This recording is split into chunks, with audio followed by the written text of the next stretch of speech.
Chapter 1, Section 7, Digging Deeper, Topography of Volcanic Regions, Topographic Maps. In the Investigate, you made a topographic map of a model volcano. You also compared this to the topographic map of an actual volcano. Topographic maps have contour lines. These are curves that connect all points to the same elevation.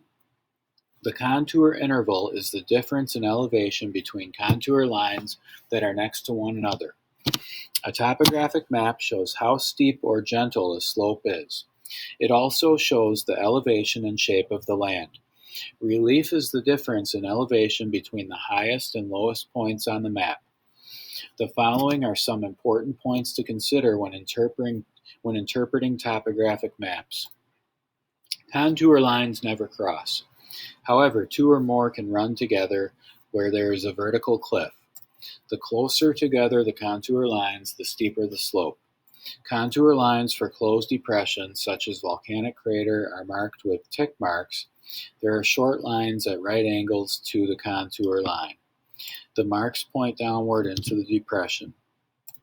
On most topographic maps, every fifth contour line is darker. Its elevation is always marked.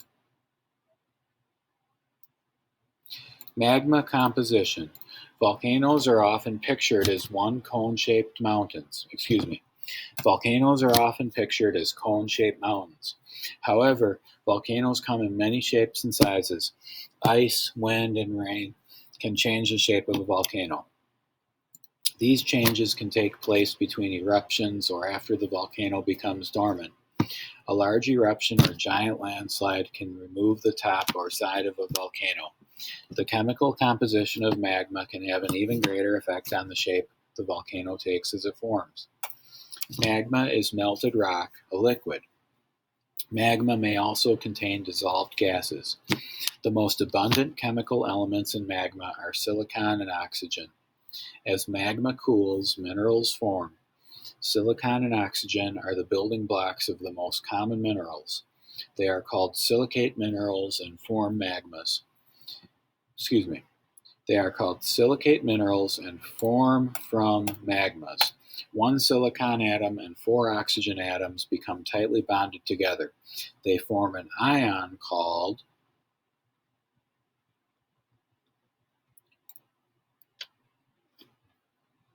the silicate ion. These combine with ions of other elements. Mainly, they combine with aluminum, iron, calcium, sodium, potassium, and magnesium to form silicate minerals. You will learn more about minerals and rocks in another chapter. Igneous rock is rock that is formed when molten materials become solid. When geologists analyze an igneous rock, they express the results as a percent of several oxides. These include silicon oxide, aluminum oxide, calcium oxide. In one way, this is so deceiving.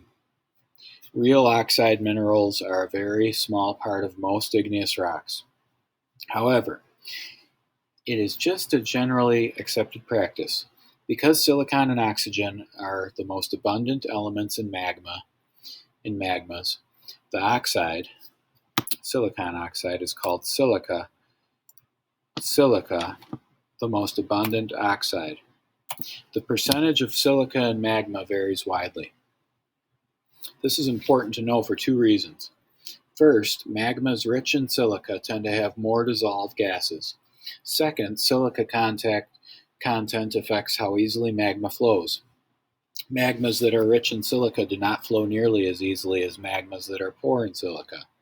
Because of this, silica-rich magmas are more likely to remain below Earth's surface at shallow depths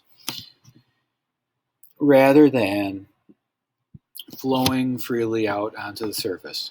These two factors combine to make eruptions of silica-rich magmas likely to be dangerously explosive. Here is why. As the magma rests below the surface, the dissolved gases gradually bubble out. This is because the pressure on the magma is much less than it was down deep in Earth where the magma was formed. It is just like what happens when you pour a carbonated drink into a glass.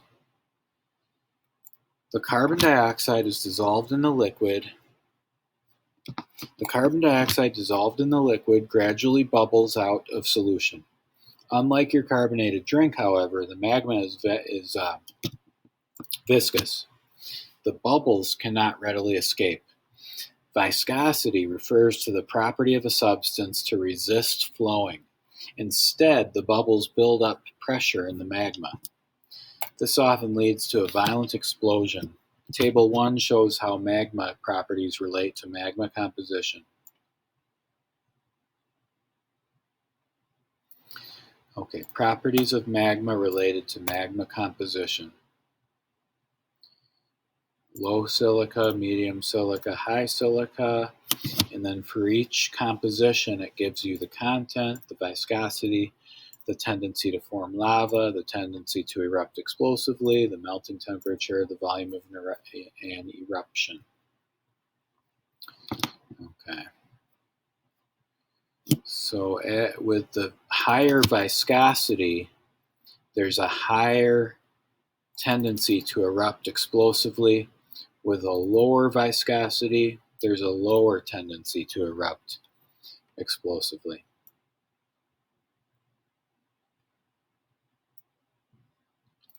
Types of volcanic landforms. When low silica magma erupts, lava tends to flow freely and far.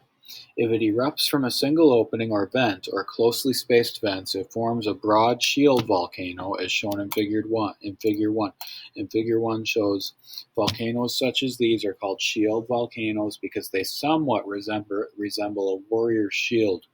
They are formed when low silica magma erupts. Figure 2. The eruption of low silica magma along long, narrow openings in the Columbia Plateau flowed over a vast area. The result was a broad lava plateau that makes up the cliffs. Okay, so there's your lava plateau, there's your cliffs.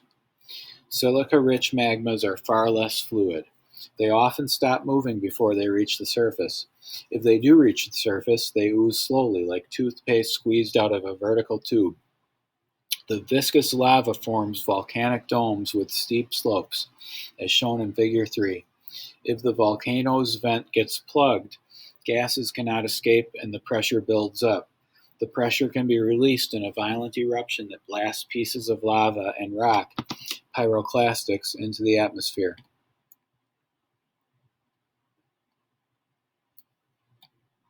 A composite cone, as shown in Figure 4, forms by many eruptions of material with medium or high. Hold on, here's Figure 4. Okay, so they're talking about, is that Mount Fuji? Oh no, that's hold on. Composite cones include the beautiful yet potentially deadly Cascades in the northwestern United States, which includes Mount Shasta, Mount Rainier, and Mount St. Helens. All right, so this is a composite cone. Figure 4, composite cone. All right, so we're looking at the bottom picture. Let me get rid of this ad. All right, a composite cone, as shown in Figure 4, forms by many eruptions of material with medium or high silica content. They erupt violently when pressure builds up in the magma. After the explosion, gooey or viscous lava oozes out of the top.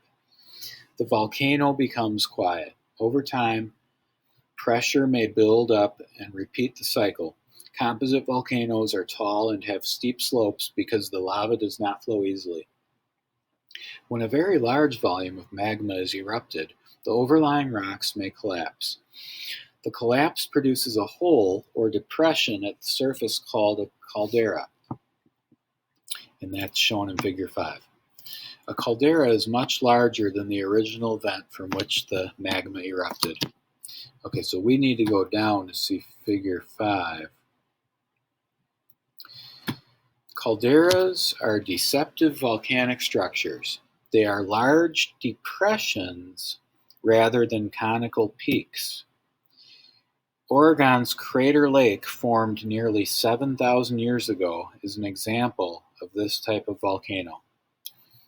All right.